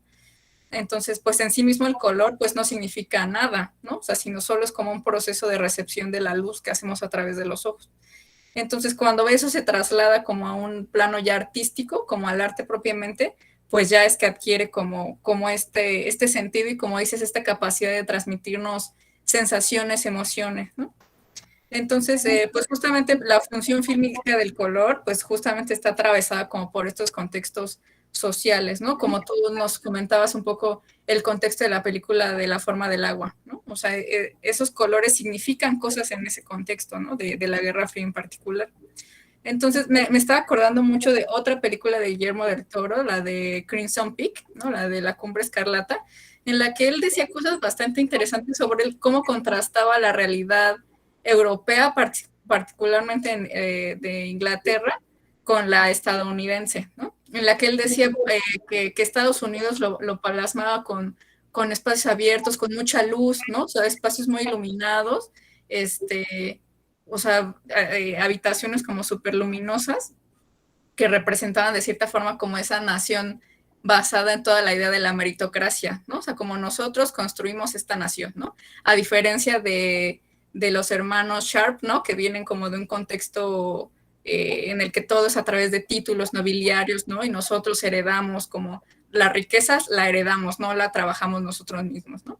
Entonces ahí en esa casa de Crimson Peak todo es como oscuro, ¿no? O sea, ellos siempre están vestidos de negro, ¿no? Entonces hacen como como a mí me parece que es como un ejemplo, diría, como de todo lo que estoy comentando, de cómo a fin de cuentas el color aplica como o sea, que incluso socialmente hablando no representa algo en sí mismo, ¿no? O sea, sino que tienes que darle como esa construcción social a lo que tú estás entendiendo pues por el color, ¿no? O sea, ¿qué significado le vas a dar tú de acuerdo a cómo lo vas a usar en el cine, ¿no? Entonces creo que en ese sentido el color no solo evoca como sensaciones subjetivas, sino pues reacciones sociales, ¿no? O sea, ¿qué fenómeno social, con qué lo vamos a añadir, qué color le vamos como a adherir, ¿no? Entonces, en ese sentido, pues me gustaría saber como su opinión sobre si el cine puede ser entendido como un medio o pues sí, como el medio que nos demuestre o que funcione como un representante de la transformación social del uso del color, ¿no? Porque a fin de cuentas, pues es justo como el color no tiene un significado en sí mismo, ni tiene un significado universal, pues el cine puede ser o no, no lo sé, ¿no? Entendido como un medio casi privilegiado para transformar el uso del color, ¿no? Lo que un color representa socialmente hablando y lo que entonces subjetivamente nos estaría invitando como a reaccionar, ¿no? No sé si más o menos lo dije con claridad. No, bastante bien. Gracias, Verónica. Mira, lo que mencionas es interesante. El color desde sus inicios, el hombre empezó a dibujar en las cuevas, imitando lo que el propio hombre hacía. Y es hasta el momento en el que empieza a tomar un poquito de conciencia, empieza a ver los materiales que están a su alrededor y empieza a ver las tierras que son diferentes en tonalidades, porque en esa época el hombre no distinguía de colores, no sabía los colores, pero los empezó a ocupar y plasmaba lo que él vivía. todos esos momentos de vivencia del hombre. Y en esta evolución que se lleva a cabo, en donde se da este uso del color y que cada individuo le da su propia interpretación, pero que sí hay códigos que establecen lo que son los tonos y el significado de los tonos en la actualidad, porque se han llevado a cabo muchos estudios y se han llegado a ciertas conclusiones, se han sacado determinados códigos y de estos códigos las gamas tonales. Por eso en la actualidad, cuando tú quieres comprar una pintura en particular de cómics, hay un código que te permite que en el momento te lo puedan hacer el tono. Entonces, en la actualidad, el hecho de que tú lo interpretes subjetivamente el color es algo importante, pero también hay muchos estudios de análisis psicológicos que hablan del color. Y, por ejemplo, al ver ahorita cada uno de ustedes en la pantalla, y en particular, Verónica, veo el fondo que tú tienes y se ve oscuro. Me causa esa parte mística, ¿no? Esa parte como de por qué no se ve la luz, ¿no? ¿Por qué si es de día, por qué se ve totalmente oscuro, ¿no? Esa oscuridad que se ve es lo que al hombre le ha dado por toda la vida temor. Ajá. Y tú ves un espacio claro, ves mi espacio, ves mucha luz y tal vez te dé alegría, te da tentación, te da esa sensación de búsqueda. Pero esto es la parte psicológica, y dentro de la parte psicológica en la actualidad, en la parte de la arquitectura, precisamente las culturas o diversas culturas establecen estos parámetros de luz, de sombra y adecúan los espacios arquitectónicos a su manera de vivir. Parte de ello, los árabes que viven todavía en casas, pero que parecen cuevas porque no tienen iluminación ni ventilación, están totalmente oscuros. Espacios en donde tienen totalmente iluminado, con muchos cristales, en donde a través de filtros de cristales que suben, que bajan de pantallas, van llevando a cabo estos efectos de la parte térmica, que también influye mucho en los colores. Entonces, hablando del color, la parte fundamental del color y sin ella no hay color, es la luz. La luz es lo fundamental. Sin luz no tenemos color.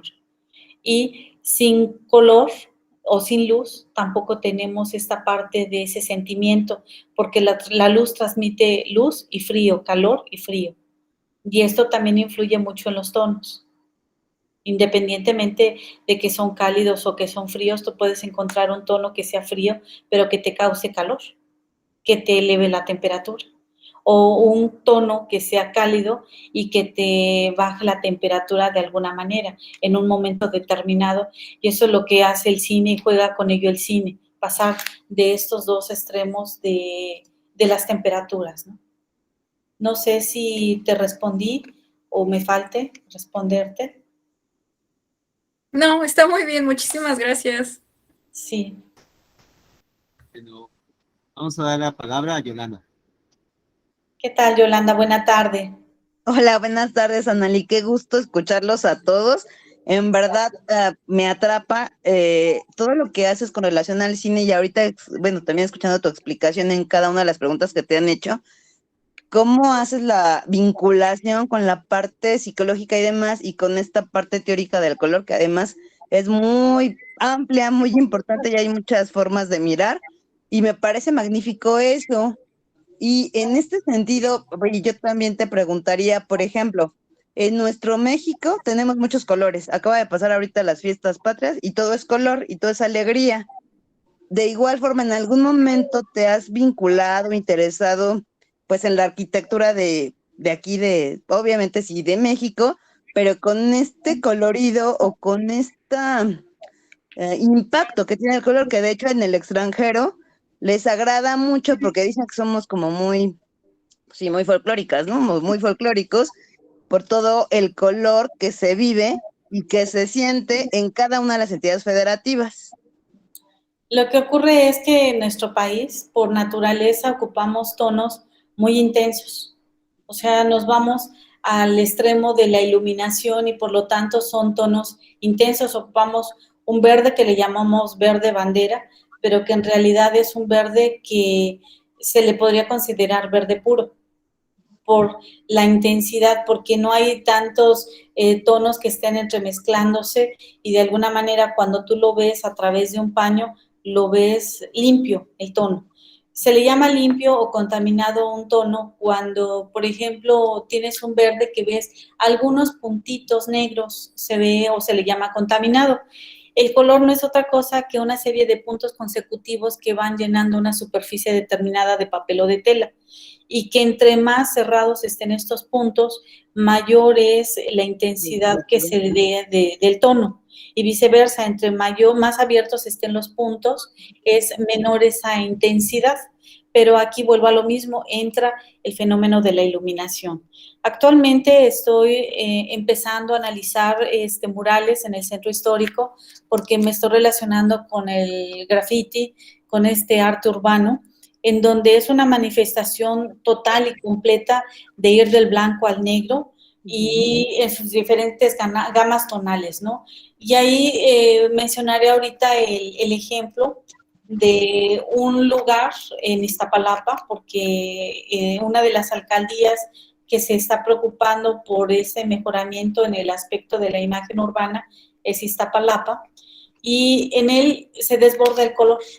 Y se desborda el color por generaciones, porque desde la época de las chinampas el color era importante en el uso y manejo que se le daba, por los pigmentos naturales que ocupaban de las chinchillas de los nopales, y de otros pigmentos naturales que salen. Bueno, en ese sentido, haciendo la remembranza, y hoy en la actualidad hay una unidad habitacional que estaba vandalizada totalmente por las famosas bombas que hacen los chicos del graffiti, que no es otra cosa que esa identidad de decir, soy yo vivo aquí y este es mi territorio, ¿no? En una B, en una M, en una N. Bueno, la gente cansada de eso, cansada de ese temor psicológico por pasar por esas calles de esa unidad habitacional, le pidieron a un grupo de chicos que, ok, sabes que no me vandalices, apóyame y mejórame la imagen. Entonces, a un grupo de 3 chicos les dieron unas cuantas hojas del libro del Principito. Y a través de estas 3, 4 hojas que les dieron a los chicos a leer, ellos empezaron a hacer unas obras de arte hermosísimas acerca de este tema. ¿Y por qué son hermosas? Porque retratan ese zorrito con esa intensidad cromática, a lo que me dices el color, es el ver ese zorro como si tuviera focos enfrente o encima de él, pero en realidad no hay iluminación. La iluminación la están creando al combinar esos tonos cálidos con los claros y que te da ese realismo espectacular. Entonces, llegar a este punto en donde transmites una emoción es algo en lo cual estás dejando algo plasmado para la gente y lo vive. Y hubo gentes que en un principio decían, no quiero grafitis, quítense, los corrieron a los muchachos.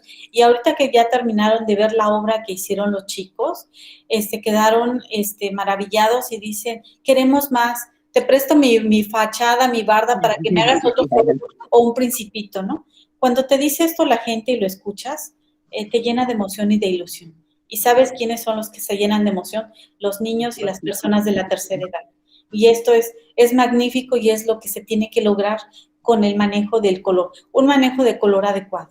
Y esos chicos, te comento, que no tienen estudios, que simplemente practican y se la viven practicando, pero han analizado mucho este fenómeno de la iluminación, de la luz. ¿No? Espero haber contestado. Sí, no, en verdad, muchas gracias. A mí me interesó mucho. Yo vivo entre la Nepantla de Vaz y precisamente han hecho proyectos en ese sentido. ¿Sabes qué? Mira, vas a dibujar esto en las bardas y demás, y pues sí, el arte urbano lo han alimentado y ayudan a hacer una expresión en espacios que ayuda a un desarrollo y a una mejor, visión o luz del entorno.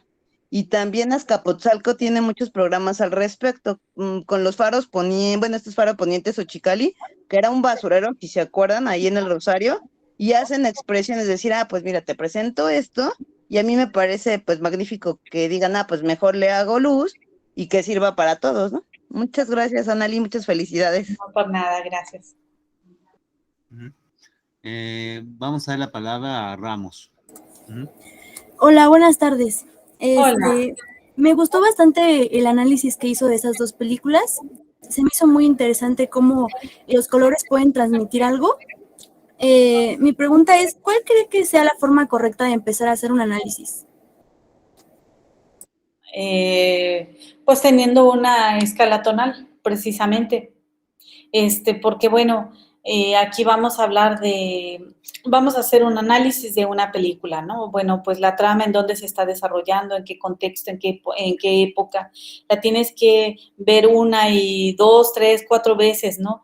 Y ya después de la tercera o cuarta vez, entonces dices, creo que va por aquí, ¿no? A través de desarrollar la trama, más bien de ver la trama, lo primero que tienes que conocer es cómo juegan los colores, cómo se relacionan y cuáles son los colores primarios, los secundarios y los terciarios. Eso es lo principal y lo fundamental. Muchas personas le tienen miedo a usar el color porque no saben cómo se mezcla. En apariencia tú dices, bueno, tomo un color y lo mezclo con otro, y esa no es una mezcla adecuada.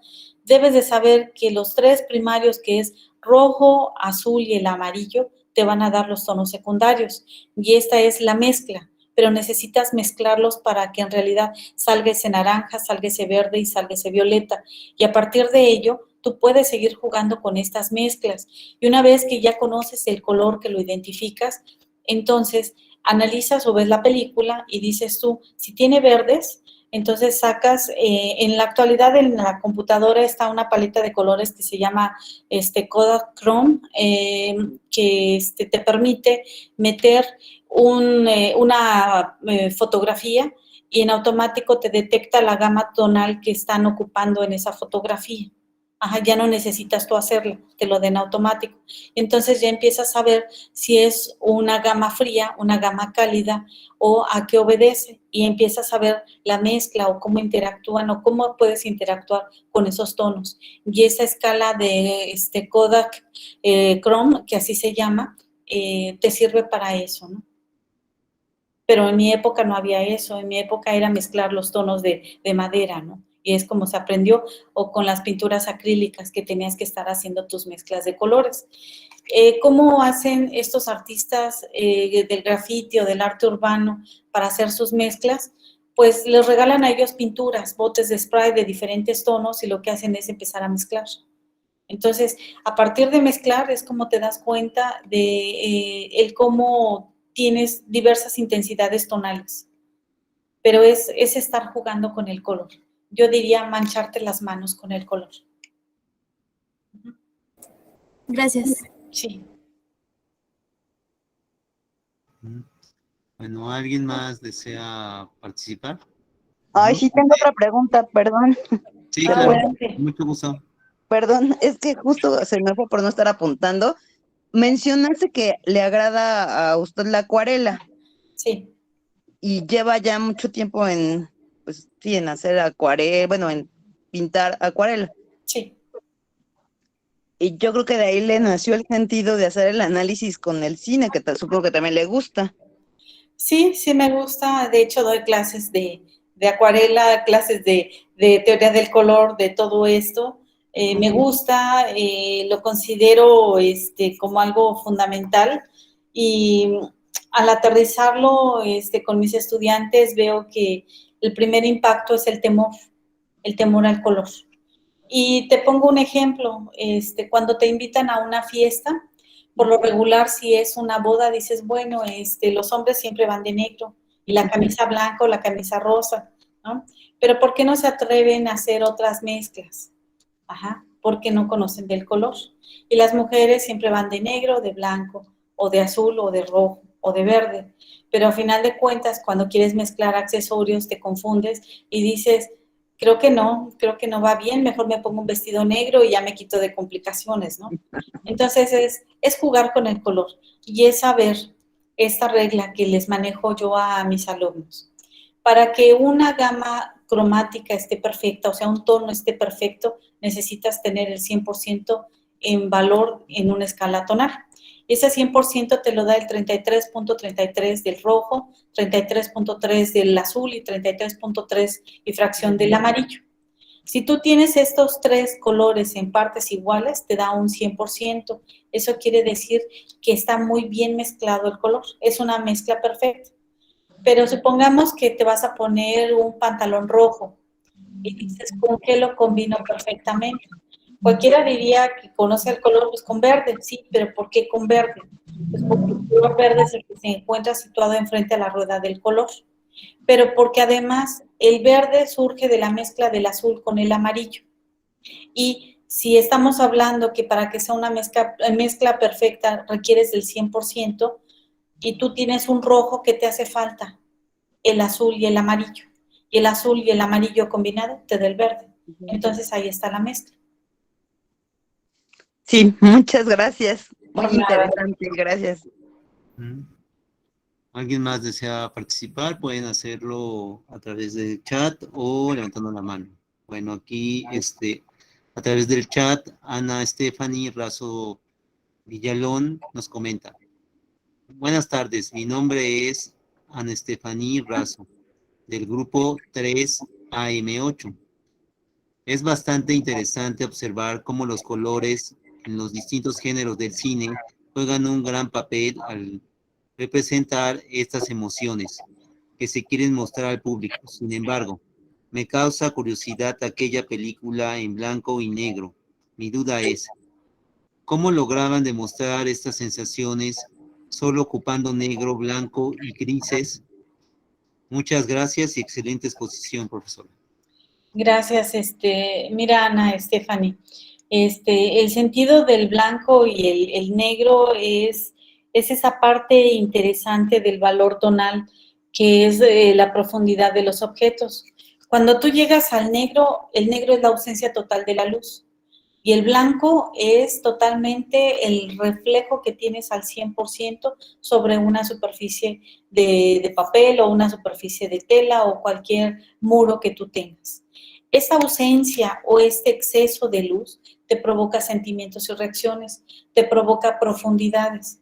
En el cine en blanco y negro lo que se trata es de cautivar por medio de esas sensaciones de oscuridad y de claridad y de esa neutralidad en los tonos grises. Entonces, de esta manera se logra causar sensaciones o transmitir estas sensaciones en este cine mudo, en estas películas de corte en blanco y negro, como el de Frankenstein, que causaba cierto furor, cierto temor de las escenas que continuaban por ese negro que te va impactando, esas películas de Drácula, en donde se ve esa gama de los grises y empieza a subir en tono y de repente ves al vampiro y empieza a verse la iluminación y crea un efecto sombrío en la parte posterior, ¿no? Entonces, en ese tipo de películas o de cortes es lo que se estila, ¿no? Esas profundidades para ver esas sombras. Y esas sombras te dan ese valor tridimensional de los objetos, de las formas. Yo podría abundar un poquito al respecto y pongo un ejemplo. Por ejemplo, el blanco y negro que se ocupó en la película Roma es muy distinto al blanco y negro clásico. Si tú ves la película Roma, ahí en Netflix, pues vas a poder ver que ese blanco y negro es como muy, muy contemporáneo, muy moderno, vamos a decir así, ¿verdad? Lo que se quería dar cuenta en esa película es que se quería reconstruir la memoria de el director de cine, Alfonso Cuarón, y la memoria se construye en el presente. Todos los teóricos lo dicen, ¿no? La memoria, cualquiera que sea, se construye en el presente. Entonces, tenía que ser un blanco y negro contemporáneo. Por eso no ocupó un blanco y negro de las películas clásicas, donde el grano de la propia, digamos, imagen, pues es distinto, los tonos, porque hay diferentes tonos de grises, de negros, ¿verdad? De blancos que se utilizan, digamos, en la película para poder comunicar. El mismo diseñador de producción, Eugenio Caballero, no tenía esa gama de colores que antes tenía para comunicar en otras películas, pero sí tenía, o se dio cuenta que tenía gran variedad de tonos de grises, negros y blancos que podía utilizar para poder comunicar. Y eso también fue utilizado en esta película Roma, que es más o menos reciente, ¿va? Entonces, esto es utilizado a lo largo de la historia del cine para poder comunicar, y nosotros mismos podemos comunicar de esta manera con estos colores en la arquitectura, ¿va? Con estos tonos, diferentes tonos de colores en la arquitectura. Un comentario que quiero hacer, doctor José Antonio. Fíjate que en cierto momento vi una película en blanco y negro, pero la veía yo medio rara, ¿no?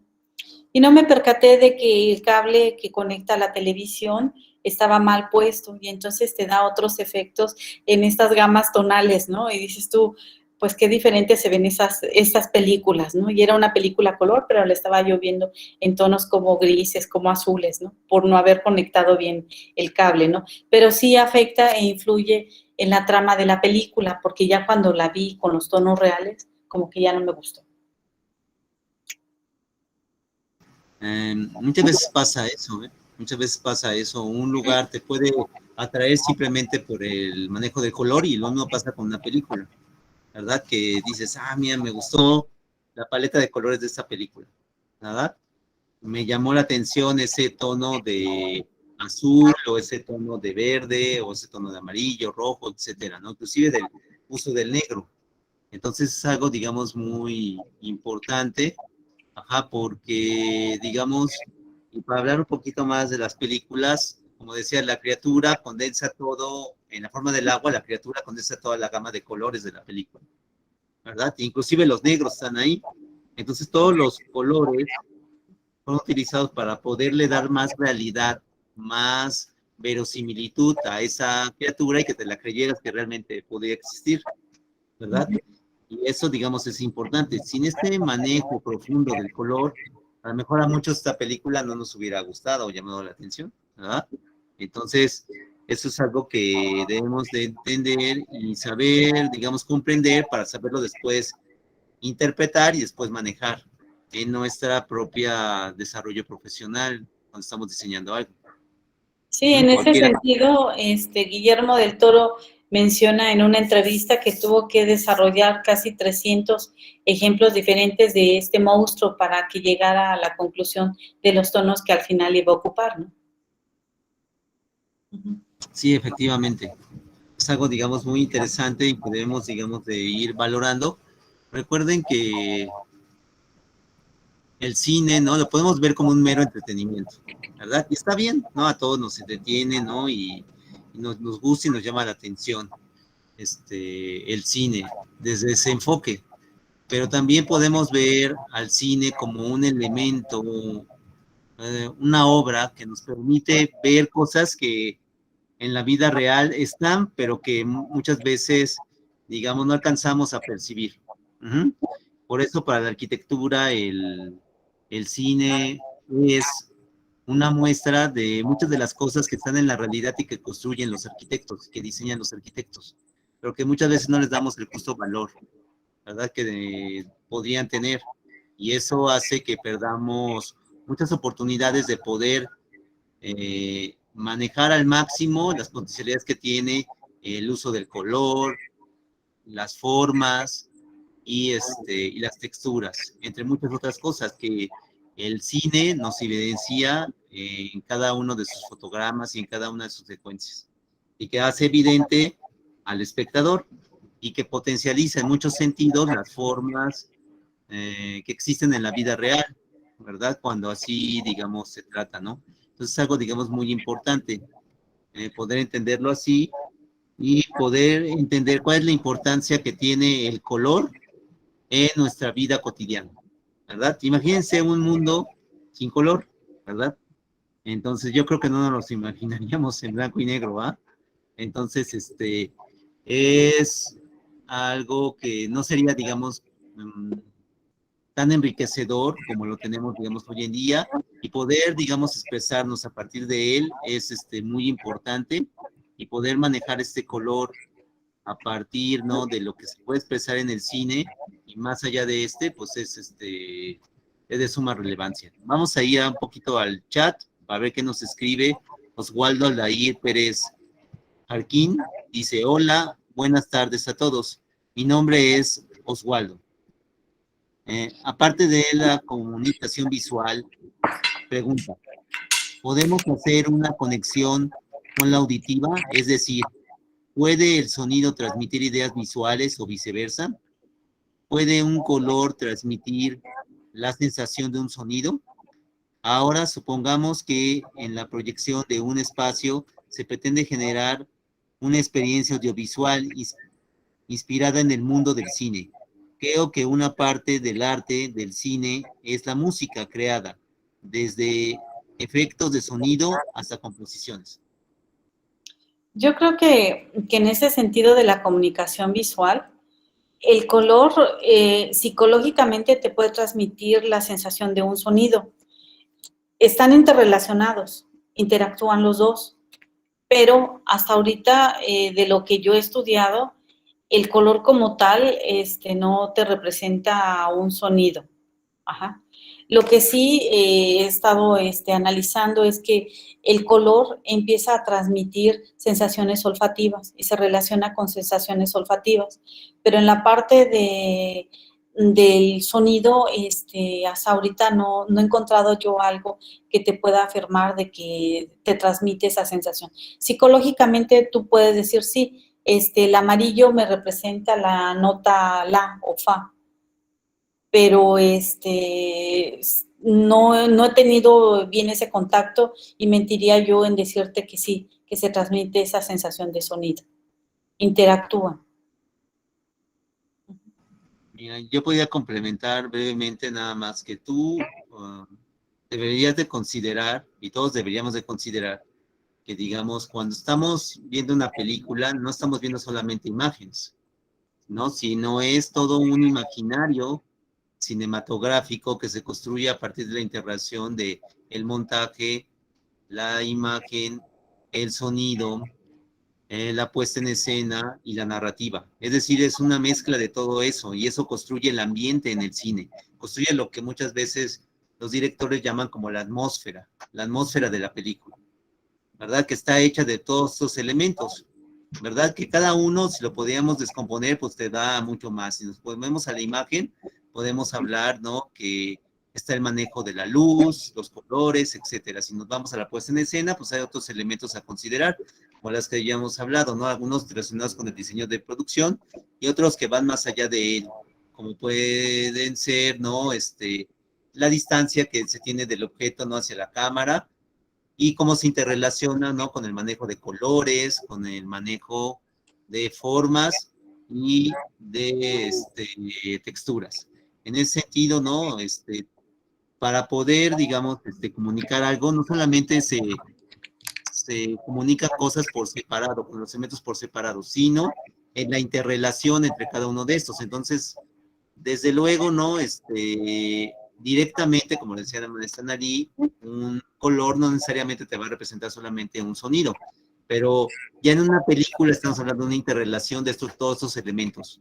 Y por lo tanto, digamos, es la conjunción de todos estos elementos interrelacionados entre una película la que te va a comunicar algo en específico, ya sea desde el punto de vista simbólico o desde el punto de vista emocional.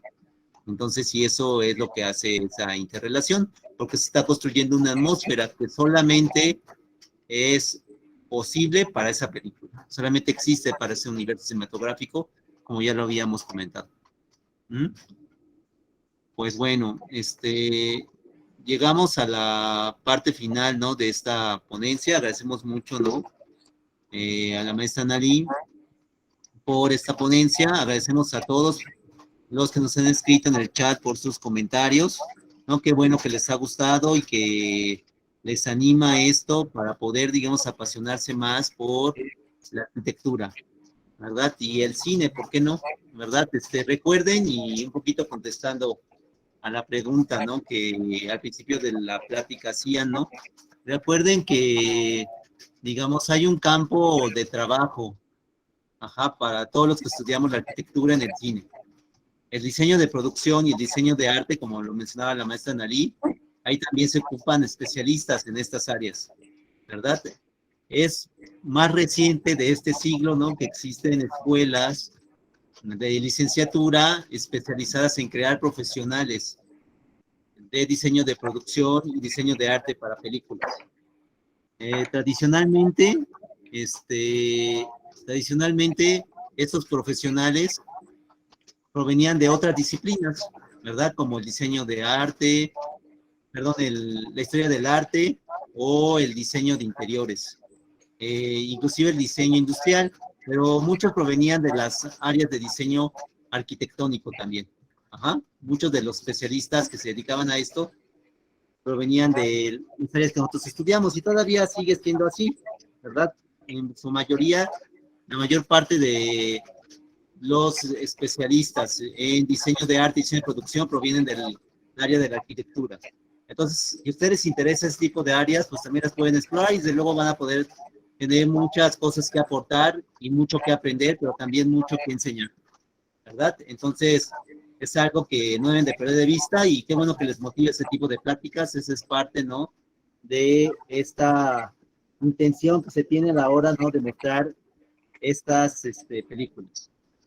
Y esa interrelación con la ciudad y con la arquitectura. Ajá, bueno, no me queda otra más que sí, te están pidiendo tu correo electrónico, Nali, ¿verdad? Sí. ¿Te lo puedes proporcionar? Ajá. Entonces, para que puedan interaccionar contigo.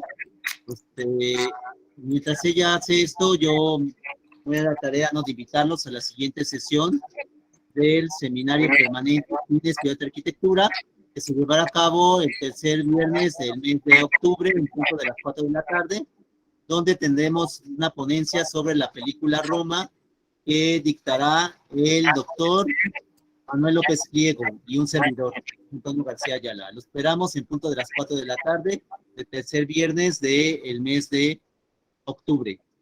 Ese mismo día, pero en punto de la 1 de la tarde, vamos a tener una sesión más del seminario permanente, Complejidad y Espacio Habitable, donde vamos a tener una charla sobre la urbanización impulsada por los Juegos Olímpicos a partir de 2 casos de estudio, lo que ocurrió en las Olimpiadas de Tokio y lo que ocurrió en las Olimpiadas de Río de Janeiro.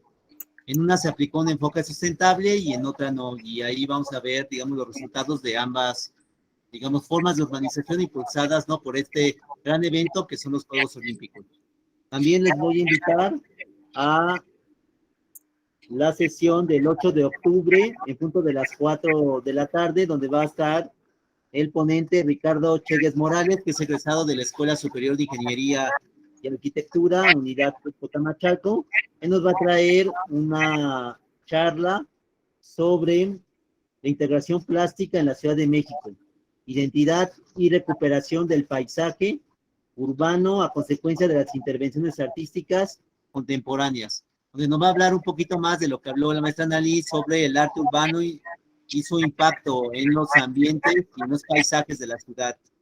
Entonces esto, digamos, es muy importante. Si les interesa mucho esto y seguir profundizando con esos temas de manejo de color, manejo de otras expresiones artísticas con relación a la arquitectura, pues les invitamos a esta plática que va a ser el 8 de octubre, en punto, ¿no? De las 4 de la tarde.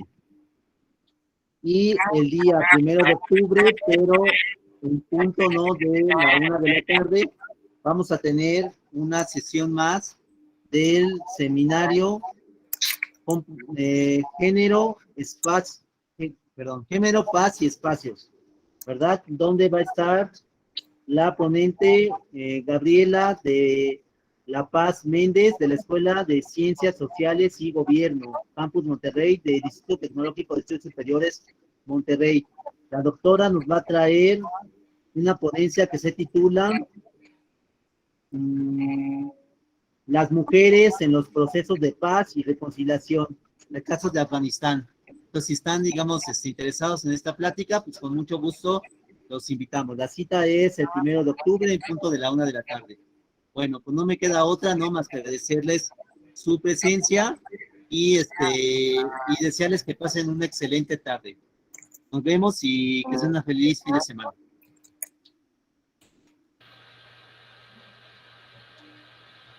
Gracias, igualmente. Muchas gracias, Mucho gusto hasta a luego, todos. gracias. Bye. Hasta luego. Gracias, hasta luego. Gracias. Muchas gracias. Hola.